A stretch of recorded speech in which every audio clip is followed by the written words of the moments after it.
Une délégation de la MONUSCO conduite par son chef James Swan s'est rendue au camp de Mubambiro. N'itsinda rya MONUSCO riyobowe na James Swan ryasuye inkambi ya Mubambiro aho ryahuye n'abagore n'abana bahunze umutwe wa FDLR.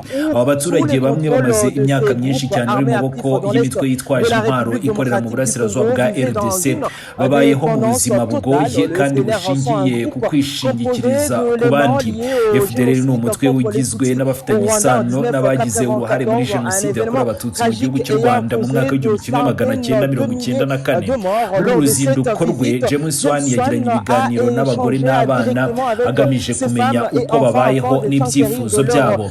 Akaba yashimangiye ko amahoro arambye mu burasirazuba bwa Repubulika Iharanira Demokarasi ya Kongo katazagerwaho hifashishijwe ingufu za gisirikare gusa, ahubwo ko bisaba kwambura intwaro aba barwanyi, kubakura mu gisirikare ndetse no kubasubiza mu buzima busanzwe. De ces combattants. On va suivre ici le chef de la MONUSCO, James Swan. Aujourd'hui, j'ai visité le camp de transit de Mubambiro, où d'anciens combattants sont accueillis et pris en charge dans le cadre des efforts en cours visant à soutenir le désarmement, la démobilisation, le rapatriement, la réinstallation et la réintégration. En effet, sont des anciens combattants. Uyu munsi nasuye inkambi ya Mubambiro aho abahoze ari abarwanyi bakirwa bagafashwa mu rwego rwo gushyigikira gahunda yo kubambura intwaro, kubakura mu gisirikare bagasubizwa iwabo ku bufasha bwose bushoboka ndetse no kongera kwinjira mu buzima busanzwe. Aba rero si abarwanyi gusa ahubwo harimo n'imiryango yabo, abagore n'abana n'abandi bose. Uru ruzinduko ruratwibutsa ko amahoro mu burasirazuba bwa Repubulika Iharanira Demokarasi ya Kongo katagerwaho n'intambara gusa, hagomba kubaho inzira zizewe zizatuma bashyize hasi intwaro basubira mu buzima busanzwe mu cyubahiro no mu mutekano.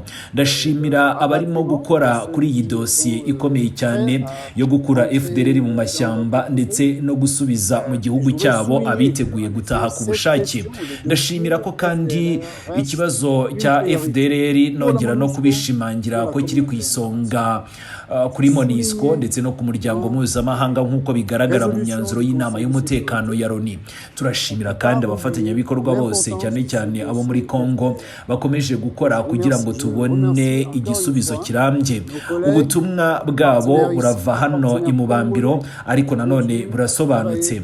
Buri murwanyi wese waretse intambara agomba kumva neza ko icyo ashyize imbere kari amahoro, kandi buri muryango uzafashwa wese ugomba gusubira mu buzima bwiza kandi bagasubira mu gihugu cyabo. MONUSCO nayo izakomeza gushyigikira ibikorwa byose bigamije kugabanya ingaruka z'imitwe yitwaje intwaro, kurinda abasivile ndetse no kubaka ejo hazaza harangwa n'ituze n'amahoro mu burasirazuba bwa Repubulika Iharanira Demokarasi ya Kongo. Un soutien concret représente un pas de plus vers la paix. La MONUSCO continuera d'appuyer les efforts visant à réduire la menace posée par les groupes armés, à protéger les civils et à créer les conditions d'un avenir plus stable et plus pacifique dans l'Est de la RDC. De leur côté, plusieurs ex-combattants et femmes associées au FDLR ni ku ruhande rw'abahoze ari abarwanyi ba FDLR n'abagore bari kumwe nabo bagaragaje ibyishimo n'ihumure. Bashimiye cyane MONUSCO ku ruhare rwayo mu kubafasha gusubira mu gihugu cy'u Rwanda ku bushake. Bamwe muri bo bavuze ko biteguye kwitabira ndetse no kongera kubaka igihugu cyabo cy'u Rwanda no kugira uruhare mu gushimangira amahoro. La consolidation de la paix. On va suivre ici tour à tour ces ex-combattants et enfants de FDLR. Abakongomani bagenzi bacu twabanaga mu mashamba gusa n'abazanzibirizaga kugira ngo batahe nabo baze, kuko aho twageze twarasohoye tumeze neza cyane. Buno inda zawe zaratwishe ariko noneho tumeze neza cyane kabisa. Ipandaro turi kwambara, ibyo tukarya, kuko aho turi tumeze nk'abazungu buno ndu batumenya, tukaba turi kubazanzibiriza cyane kugira ngo nabo batahe mu Rwanda rwatubyaye. Unasema ulilumia namna gani? Abakongomani bagenzi bacu twabanaga mu mashamba gusa n'abazanzibirizaga kugira ngo batahe nabo baze, kuko aho twageze twarasohoye tumeze neza cyane. buno inda zari zaratwishe ariko noneho tumeze neza cyane kabisa, ipantaro turi kwambara, ibiryo tukarya, kuko aho turi tumeze nk'abazungu buno ndubu batumenya, tukaba turi kubazanzibiriza cyane kugira ngo nabo batahe mu Rwanda rwatubyaye. Na leo sasa unafikiria nini kuhusu maisha yako? Kuko ngewe navunitse ndi mu Rwanda, navunitse ndi muri Kongo mu mashamba, ngiye kwiba abakuru bamaze kumbwira ati mugende muje gushaka ibyo kurya. Ubwo rero ntabwo twari kubyanga kuko twari tumeze ng'abagaragu, twajaga gushaka ibyo kurya mu baturage b'iyo ngiyo, kwiba ibiryo nabyo tukabibura, tukazana ibihanda nabyo kubijya bikatubera ikigeragezo, tugakubitwa ngo twazanye ibiryo bibi, ngaho ari twe twabihinze kandi tutazi uko bihingwa.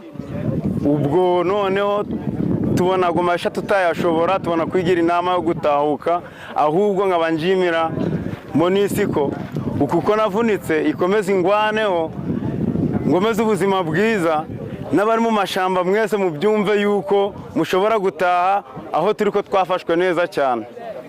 Ni kweli FDLR wako mpore?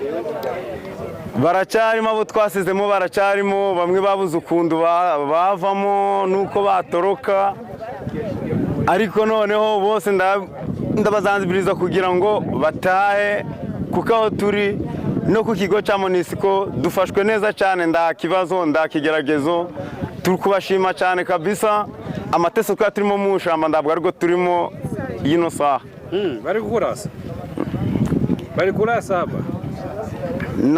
Naguye mu mukokwe nikoreye amateke y'abandi, mvuye kuyiba ngwa mu mabuye garamvunagura, kugira ngo nje kuvugwa navuwe kubwo gutoroka, nabwo bangeza mu bitari Mweso, nabwo nukuvugwa buforode, banabimenya kure bakanaja kuguhiga.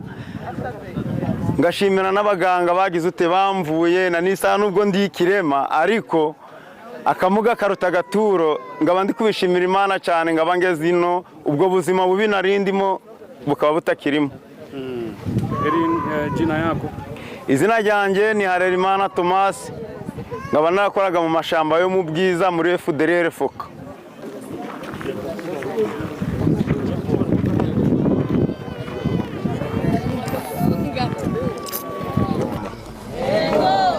Dis bonjour à leurs frères avec qui ils sont ensemble. Ni byiza cyane kuba tugeze ahanga twatesekeye mu mashamba. Ku izina ryanjye nitwa Harerimana Thomas. Il s'appelle au nom de Thomas. C'est une chance et aussi une grâce de se retrouver ici. Ngaba nakoraga mu shamba durutse mu Bwiza, mu shamba ry'abita Imutoto. Il vient dans la forêt de Mutoto. Twaratesetse cyane, turakubitwa, turahondagurwa, ariko kugeza ubu ngubu sinzi ukuntu umukuru wacu yatugiriye inama yo gutoroka, turagenda. Uko twagiye buri wese yagendaga akebera kugira ngo turebe ko twagariyo tugamije kuja. Dans la forêt, ils ont beaucoup souffert. Ils étaient maltraités par leur hiérarchie militaire. Ils n'avaient pas à faire. Mais quand ils étaient sensibilisés par leur commandant, la femme de la vallée Saint-Jean, ils ont eu la possibilité de prendre la décision de quitter la forêt, venir à la Monusco. Kuko twamaze kubona inzira tulifika hapa na tuko mubaya sana, hali na ni ya mubaya, magonjwa make tuko na hali ya mubaya me hapa antuka. C'est une grande joie pour nous aujourd'hui. Nous sommes arrivés ici dans un état très difficile, avec des maladies et beaucoup de souffrances. Mais maintenant, nous allons mieux. Nos enfants mangent à leur faim, ils vivent dans de bonnes conditions et n'ont plus de problèmes. Nous avons l'impression d'être enfants chez nous. Pour ma part, j'étais premier sergent et mon mari était colonel. au sein des FDLR Fouca. Après sa mort, la vie est devenue extrêmement dure pour moi et mes enfants. Je ne savais plus comment subvenir à leurs besoins. C'est alors que j'ai réalisé que j'avais encore une famille au Rwanda et j'ai décidé de quitter ces groupes armés. J'ai profité d'une occasion pour m'échapper en partant avec mes 5 soldats. C'est ainsi que nous sommes arrivés ici. La vie que nous menions là-bas était très difficile. Sans voler, nos enfants ne pouvaient ni manger ni se vêtir. C'est cette situation qui m'a poussé à fuir pour rejoindre des personnes de bonne volonté. Si Dieu me permet d'arriver à destination, je lui en serai profondément reconnaissante. Niingie kwanza kwenye watu wazima kwanza kwevako. Hivi Mungu akinisaidia mimi nafika kwenye niko naenda nayo tunashukuru Mungu. Nifika Rwanda kitu ambacho cha kwanza kenye mimi napenda. Dès mon arrivée au Rwanda, la première chose que je ferai avec toute mon énergie sera de contribuer à la paix avec mes compatriotes. Je ne peux pas aimer un pays où je souhaite passer toute ma vie, qu'il soit plongé dans la guerre. Je m'engagerai pleinement pour que mon pays connaisse une paix durable, stable et à l'abri de toute nouvelle déstabilisation.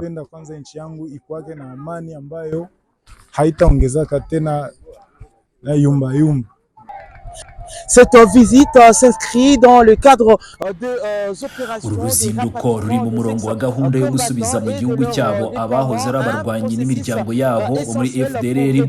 Ni gahunda ifite akamaro kanini cyane mu kugabanya imbaraga z'imitwe yitwaje intwaro ndetse no guteza imbere ituze rirambye mu burasirazuba bwa Repubulika Iharanira Demokarasi ya Kongo. Je suis Zungu Shema Louis pour les comptes de Voice of Kivu à Mubambiro.